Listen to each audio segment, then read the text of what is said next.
কে কিসের সময়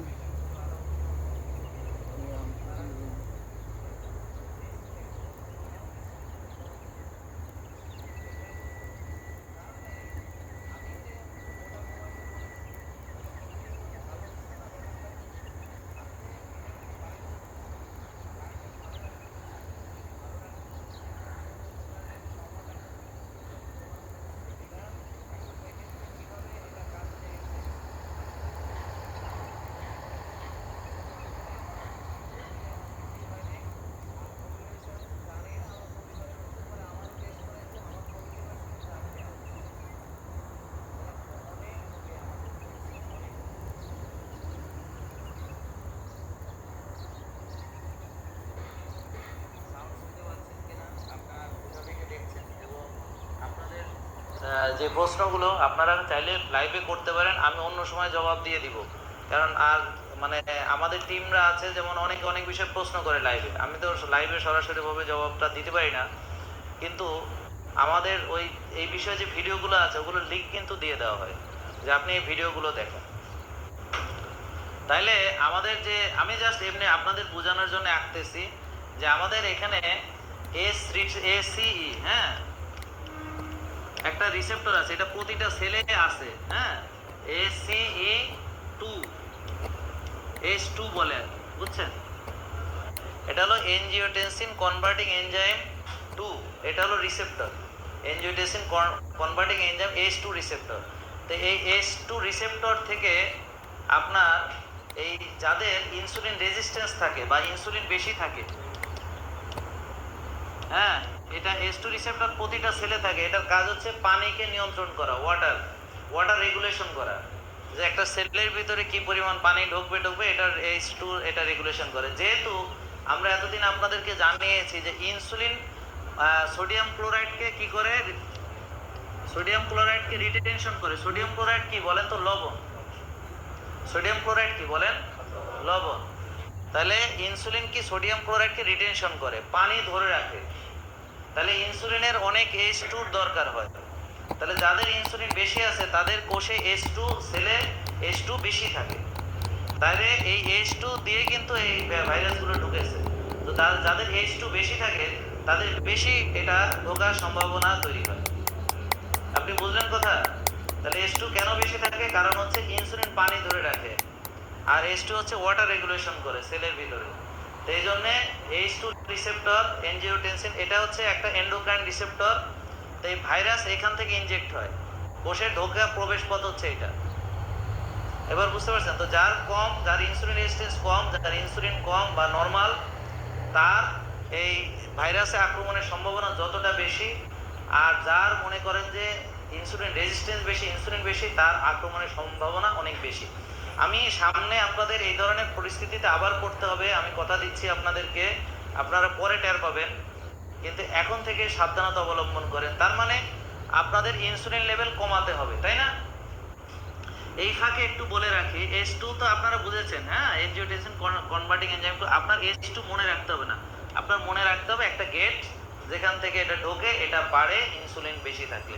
তাহলে এখন আসেন, ইনসুলিন কি বলেন তো? ইনসুলিন এটা হচ্ছে একটা হরমোন। এটা কি একটা হরমোন? এখন এই হরমোনটার কাজ কি? মূল প্রধান কাজ ছিল এই হরমোনটা যে রক্তের চিনিকে কোষের ভিতরে ঢোকানো, বুঝেছেন? আপনি যে খাবার খেলেন, আপনি ধরেন ভাত খেলেন, রুটি খেলেন, ফল দুধ খেলেন, তো এই খাবার থেকে রক্তে চিনি আসলো, এটা তো বুঝেছেন। বলেন আপনি ভাত খেলে রক্তে কি আসবে? বলেন গ্লুকোজ। বলেন ভাত খেলে কি আসবে? গ্লুকোজ। রুটি খেলে কি আসবে? গ্লুকোজ। ফল খেলে কি আসবে? বলেন ফ্রুক্টোজ। আর দুধ খেলে কি আসবে? ল্যাকটোজ। আর চিনি খেলে কি আসবে? দেখেন চিনিটা হচ্ছে কি, চিনিটা হচ্ছে কি, এটা হচ্ছে আপনারা শোনেন, সুক্রোজ। তো কয়েকজন জিজ্ঞেস, সুক্রোজ কি হবে? সুক্রোজ কি বলেন তো? সুক্রোজটাই হচ্ছে চিনি যেটা আমরা খাই। তো সুক্রোজটা হচ্ছে গ্লুকোজ প্লাস ফ্রুক্টোজ, তার মানে 50% গ্লুকোজ 50% ফ্রুক্টোজ। তাহলে রুটি হচ্ছে গ্লুকোজ, ভাত গ্লুকোজ, ফল ফ্রুক্টোজ, দুধ ল্যাকটোজ, আর টেবিল সল্ট যেটা যেই চিনি আপনারা খান ওটা হলো সুক্রোজ, মানে গ্লুকোজ প্লাস ফ্রুক্টোজ। এটা এটা ক্লিয়ার হয়েছে? তার মানে আপনি সব যাই খাইতেছেন চিনি, তাহলে চিনিকে কোষে ঢুকানোর জন্য ইনসুলিনের দরকার। তো ইনসুলিন অত্যন্ত প্রয়োজনীয়, অত্যন্ত গুরুত্বপূর্ণ, এনার্জি প্রোডাকশনের জন্য গুরুত্বপূর্ণ। ইনসুলিন না থাকলে আপনি মারা যাবেন। চিনিও খুব গুরুত্বপূর্ণ, চিনি না থাকলে আপনি মারা যাবেন। আমরা কথা বলছি ওভারলোড নিয়ে, বেশি বেশি চিনি, বেশি বেশি ইনসুলিন। ক্লিয়ার হয়েছেন ব্যাপারটা?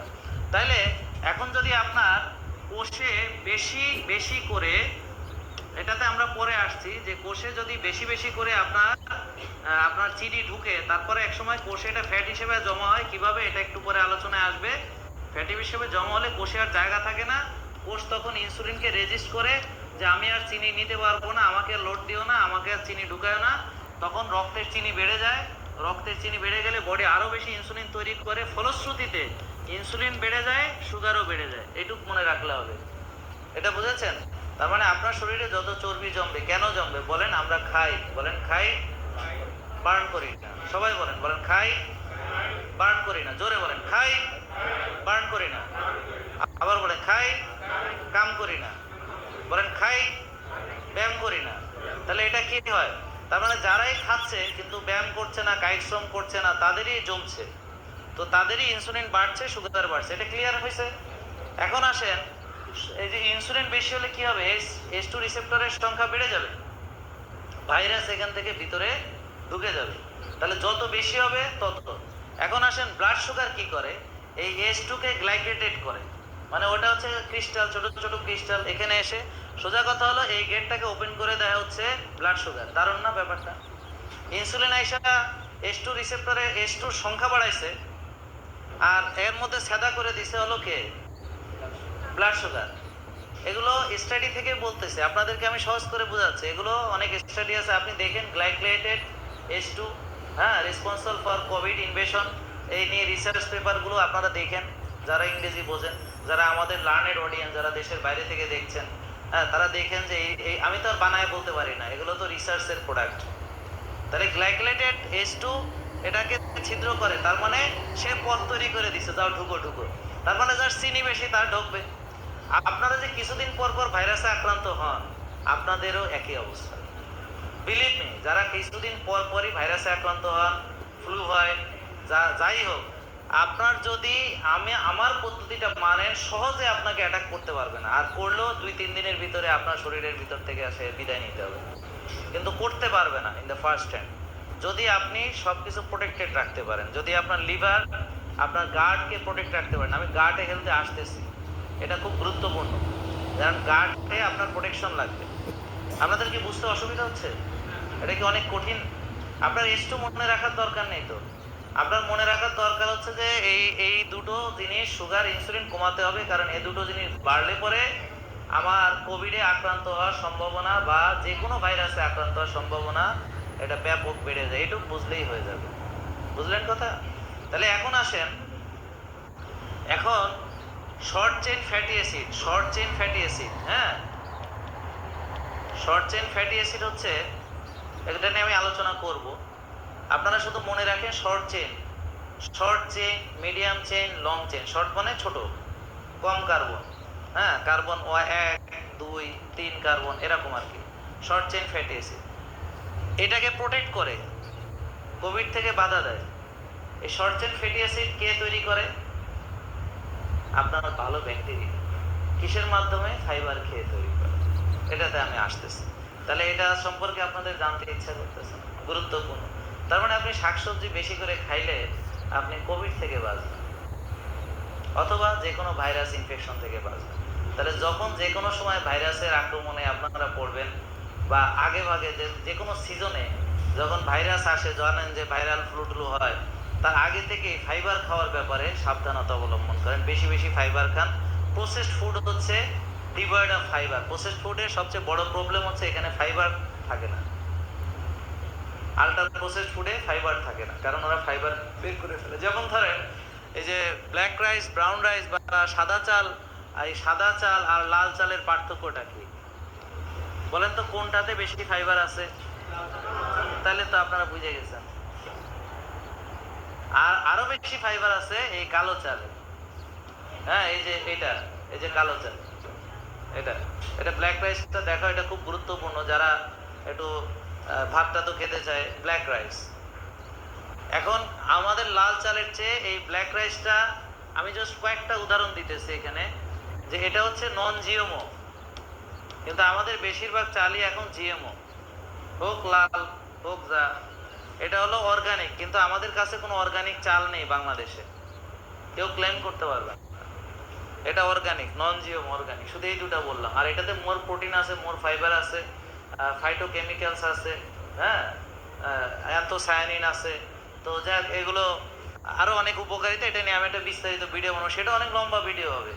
কারণ আমি আসলে আপনাদেরকে ডিটেলসে নলেজগুলো দিতে চাই, কারণ আমি হয়তো একসময় থাকবো না, আপনাদের তো সুস্থ হওয়ার দরকার হবে তখন, তখন যেন এই নলেজগুলো আপনারা পান।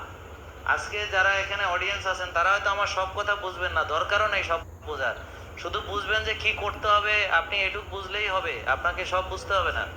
তাহলে করতে হবে কি, ইনসুলিন কমাতে হবে, সুগার কমাতে হবে, শর্ট চেইন ফ্যাটি অ্যাসিড বা ফাইবার খাওয়া বাড়াতে হবে, প্রসেসড ফুড খাওয়া বন্ধ করতে হবে। আমি এই কি কি বন্ধ করতে হবে, এই প্রসেসড ফুড খাওয়া, এটা হলো বেশি গুরুত্বপূর্ণ।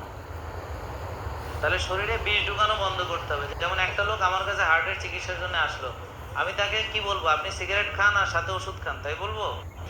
তো বলবো যে আপনি স্মোকিং আগে বন্ধ করেন, তা না হলে ওষুধ খেয়ে লাভ হবে না। বুঝেছেন? আপনাদেরকে অনেকে ফল খেতে খুব পছন্দ করে, ফলের চিনি ফ্রুক্টোজ, অল্প খাবেন, ফলের সঙ্গে ফাইবার টাইবার থাকে, ভালো, ফল খুব ভালো, কিন্তু বিদেশি ফল টাচ করবেন না, কারণ ওগুলো কেমিক্যাল, ওগুলো ফল না। দেশীয় ফলগুলা বেশি মিষ্টিগুলো অল্প খাবেন, আর কম মিষ্টিগুলো সাইট্রাস ফ্রুটস খাবেন। কিন্তু আগে দেখবেন যে আপনার কি ইনসুলিন বেশি, আপনার কি সুগার বেশি, আপনার কি ইনসুলিন রেজিস্ট্যান্স বেশি, আপনার কি হোমা আইআর বেশি, আপনার কি সিআরপি বেশি। যদি এগুলো থাকে তাহলে কিছুদিন বন্ধ রেখা এগুলো ঠিক করে তারপরে ফ্রুটসে যাবেন। বুঝেছেন? বেশি খেলে, আমি বারবার বলেছি যে আগের ভিডিও দেখবেন, লিভারকে টক্সিসিটি করে, কিভাবে করে আমি বলবো। আপনারা এতটুকু আলোচনা কি বুঝেছেন? তার মানে আমার ইমিউনিটির জন্য একটা বড় ফ্যাক্টর। তাহলে আমার কোষের যে ইন্টিগ্রিটি, এটা নষ্ট হচ্ছে সুগার এবং ইনসুলিনের দ্বারা, এবং এটাকে রক্ষা করা হচ্ছে শর্ট চেইন ফ্যাটি অ্যাসিড, সেটা আসে ফাইবার থেকে আসে। গাটের গুড ব্যাকটেরিয়া দরকার, কিন্তু বেশিরভাগ লোক যাদের গ্যাস্ট্রিকের ওষুধ খান, ওদের গাট ব্যাকটেরিয়া ভালো নেই, আমি লিখিত দিব, সিল মেরে দিব। যারা গ্যাসের ওষুধ খান ওদের কারো গাট ব্যাকটেরিয়া ভালো নেই, থাকতে পারে না, এটা সম্ভব না। কেন? কারণ হচ্ছে আপনার হাইড্রোক্লোরিক অ্যাসিড হচ্ছে খারাপ ব্যাকটেরিয়াকে মারে এবং খাবার হজমে সহযোগিতা করে। তা আপনারা রেগুলার যারা প্রোটন পাম্প ইনহিবিটর